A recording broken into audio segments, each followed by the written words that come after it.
Oh, hi. Welcome again to Story Time with Timo. Today on the show, we're going to read a book called Horton Hatches the Egg by Dr. Seuss. And so, here we go.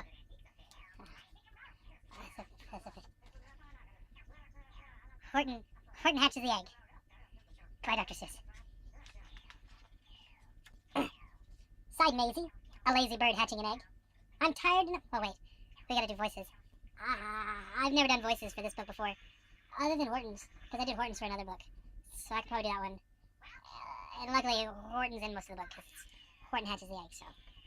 I'm gonna figure out Maisie's voice real quick, so... Hold on just a second. Sighed Maisie, a lazy bird hatching an egg. I'm tired and I'm bored. And I've kinks in my leg. I'm sitting, just sitting here day after day. Let's work, how I hit it. I'd much rather play. I'd take a vacation and fly off for a rest. If I could find someone to stay on my nest. If I could find someone, I'd fly the road free. What happened here? Uh-oh. The page just, hang on. Then Horton the elephant passed by her tree. Hello, called lazy bird, smiling her best. You've nothing to do and I do need a rest. Would you like to sit on my egg in my nest? The elephant laughed. Why, of all silly things, I haven't feathers and I haven't wings. Me on your egg? Well, that doesn't make sense.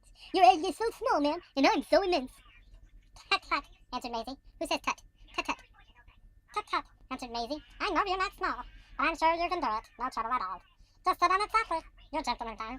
Come, dear good fellow. I know you won't mind. I can't, said the elephant. Yes, begged the bird. I won't be around long, sir. I give you my word. I'll hurry right back. I'll never be missed. Very well, said the elephant, since you insist. You want a vacation? No, I often take it. I'll sit on your egg, and I'll try not to break it. I'll stay and be faithful. I mean what I say. Toodaloo, sang out Maisie, and she fluttered away. After none of that, that's how her voice is. It's almost the mayor's. Isn't it sad? Oh, it's almost the mayor's voice. Anyways.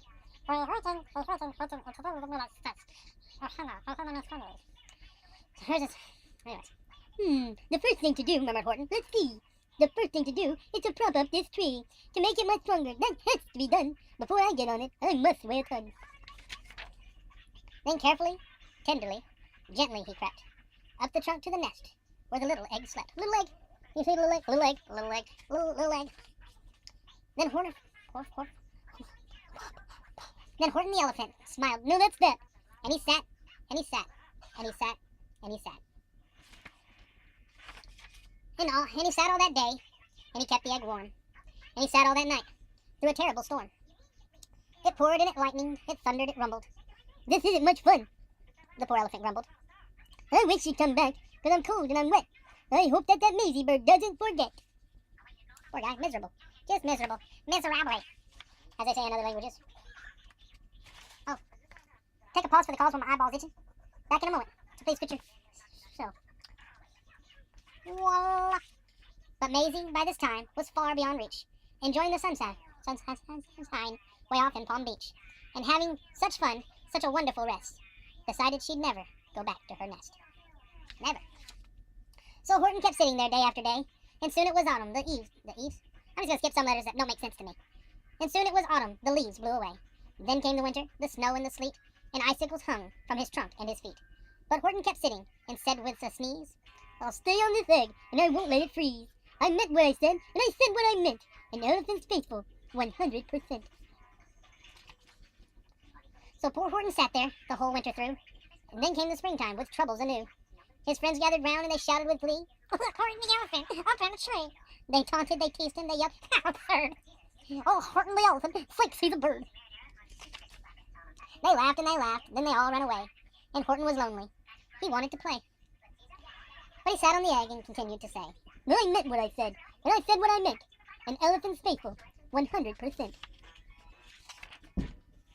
No matter what happens, this egg must be tended. But poor Horton's troubles were far, far from ended.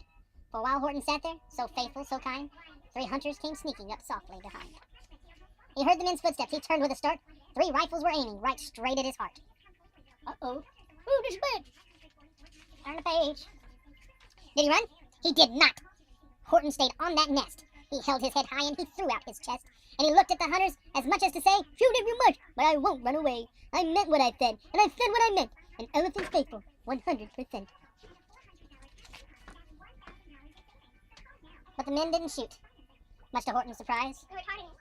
I know. Get back on your pillow, baby. On your pillow. Sorry, the audience is getting restless. Which is odd because they're supposed to be resting. But the men didn't shoot, much to Horton's surprise. They dropped their 3 guns, and they stared with wide eyes. Look, they all shouted. Can such a thing be? An elephant sitting on top of a tree? What's strange? It's amazing. It's wonderful new. Don't shoot him. We'll catch him. That's just what we'll do. Let's take him alive. Well, he's terribly funny. We'll sell him back home to a circus for money. And the first thing he knew, they had built a big, I gotta say it this way because of the rhyming thing. And the first thing he knew, they had built a big wagon with ropes on the front for the pullers to dragon. It's either wagon to drag on or wagon to dragon. You decide. Post in the comments. They dug up his tree and they put it inside, with Horton so sad that he practically cried. We're off, the men shouted, and off they all went, with Horton unhappy, 100%. Up out of the jungle, up into the sky, up over the mountains, 10,000 feet high, then down the mountains, and down to the sea, went the cart with the elephant, egg, nest, and tree. Then out of the wagon and onto a ship, and over the ocean, and ooh, what a trip. Rolling and tossing and splashed with the spray, and Horton said, and Horton said day after day after day, well, I meant what I said, and I said what I meant, but oh, am I seasick, 100%. Camera just shifted, wasn't that weird? I don't know what happened, I'm just reading a book. Calm down. Hey, easy now. Okay. I'm gonna laugh when she sticks her head in, over the top, it'd be funny. And bobbing around for 2 weeks like a cork, they landed at last in the town of New York. Well, sure, the men shouted, and down with a lurch went Horton the elephant, still on his perch. Tied onto a board that could just scarcely hold him, bump, Horton landed, and then the men sold him. Got some money. Sold to a circus, then week after week, they showed him to people at 10 cents a peek. They took him to Boston, to Kalamazoo, Chicago, Weehawken, and Washington too. To Dayton, Ohio, St. Paul, Minnesota, to Wichita, Kansas, to Drake, North Dakota. And everywhere thousands of folks flocked to see. I lost my line, and hang on, let me see. And everywhere thousands of folks flocked to see, and laughed at the elephant up in a tree. Poor Horton grew sadder the farther he went, but he said as he sat on that hot,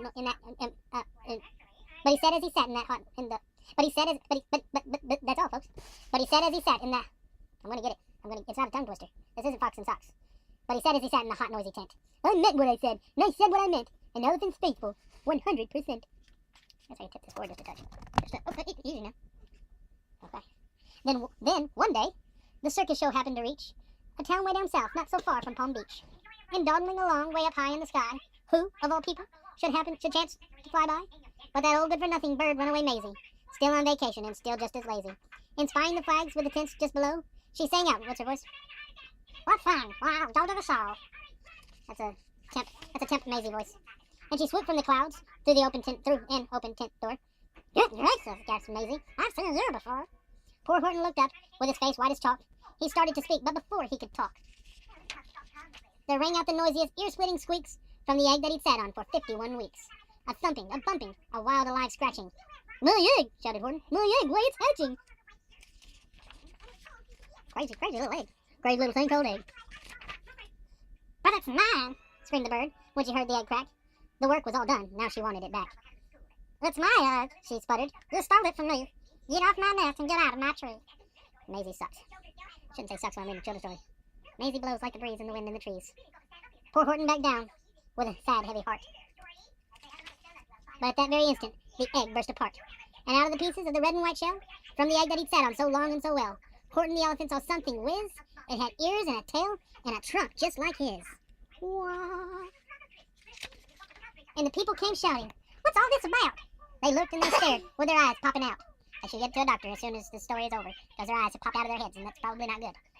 And they cheered. I don't know how they're cheering with eyes bulging from their skull, but... And they cheered and they cheered and they cheered more and more.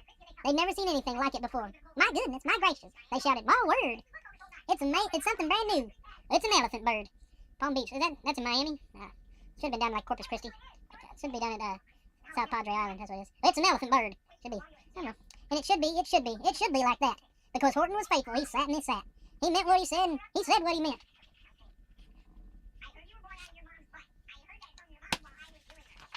And they sent him home happy. 100%. Where's he at? There he is. You see him? He's happy. 100%. Yeah. Now for the most important part of the story. The end. That says Quinlan Library. You don't need to see that. Well, thank you for stopping by today and listening to me read Horton Hatches the Egg. Tune in next time when we'll read a P.D. Eastman book called Are You My Mother?